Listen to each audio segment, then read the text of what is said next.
तो नाज़रीन, ये रियासत, ये साम्राज्य, ये निज़ाम हर मुमकिन कोशिश कर रहा है कि इमरान खान की आवाज़ को दबाया जा सके, इमरान खान की आवाज़ को खामोश कराया जा सके, और इस सिलसिले में ये अपने आखिरी हरबे इस्तेमाल कर रहा है। ऐसे में इमरान खान से मुलाकात पर मुकम्मल पाबंदी लगा दी गई है, चाहे उनका विकला हो, वज़ीर आला KPK सुहेल अफरीदी हो, हत्ता कि अलीमा खान का जो मुलाकात का दिन है उसमें भी इमरान खान से किसी को मिलने नहीं दिया जा रहा। और इस मौके पर देखिए कि अलीमा खान मुज़ाहमत की निशानी है और किस तरह वो पहुंची अडाला जेल के बाहर, उन्होंने वहां धरना दिया और इस मौके पर पुलिस से उनका मुकालमा हुआ। इस मौके पर पुलिस ने उनका घेराव किया। इस मौके पर पुलिस की तरफ से जो रवैया था वो नाकाबिले बर्दाश्त था। अलीमा खान और दीगर जो ख़वातीन हैं उनको धक्के दिए गए, उनको वहाँ पर घेराव किया गया। लेकिन इस मौके पर ये अलीमा खान की शान देखिए, उनकी मुज़ाहमत की आप वो अलामत है कि किस तरह वो निडर बहादुरी के साथ जो है अपने भाई का साथ दे रही हैं और तमाम तर इस रियासती जबर फस्तायत बर्बरियत का मुकाबला करती भी दिखाई दे रही हैं। तमाम तर ये सामने आए हैं मनाजिर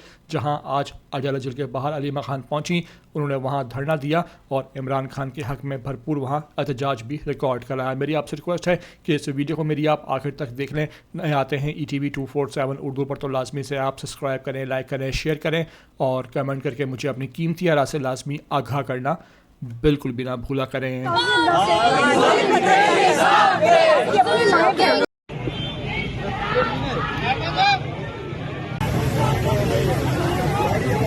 गाड़ी